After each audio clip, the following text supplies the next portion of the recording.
Yung mata po, medyo may ano, pam, pataas, pataas, pataas. Ayun yung noo. Sundan nyo lang yung mga guhit. Tapos ito, meron siya sa noo, may malalim. Ibukan nyo na lang ng kamay, oh. Basta talaga ako umaga, ha? Ayan. Nasa first layer pa lang po tayo. Ano yan, ma'am? Miss? Ang umpisa mo? Ka nang ma-email sa client. Stem cell din naman yan. Okay, idamay nyo na rin yung mga hairline na maninipis dahil makikita nyo manipis na ano ni madam. So, nandito pa lang po tayo sa very first layer natin using our stem cell product.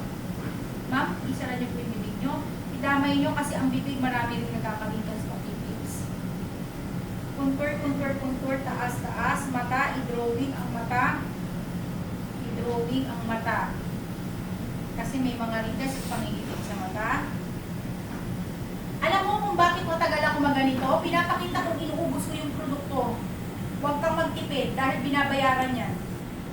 Okay? Okay. Nasa first layer pa lang tayo. May pagbabago na ba?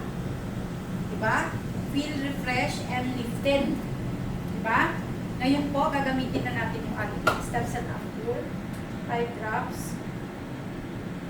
Pero okay lang din kung may natirang konting base, okay, mas okay. 1, 2, 3, 4, 5. Or lagyan nyo pa rin ng konti para mas matagal.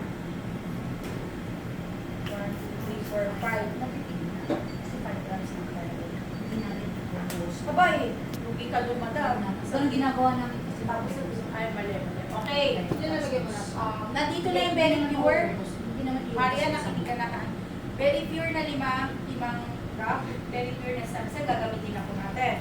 So, dahil nga, na-refreshin mo na siya at na-contour mo na din siya, di ba? So, focus na tayo sa mga area na talagang ito, yung mga ganito, mga bleaches, panganginig sa mata.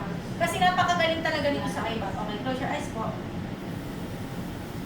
So, susundan ko lang yung wrinkles niya kasi na-contour mo na siya, na-ayos mo na yung blood circulation niya.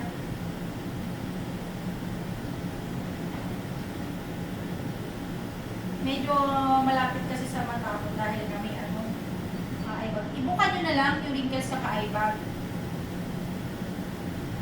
para pumasok dun sa part na gusto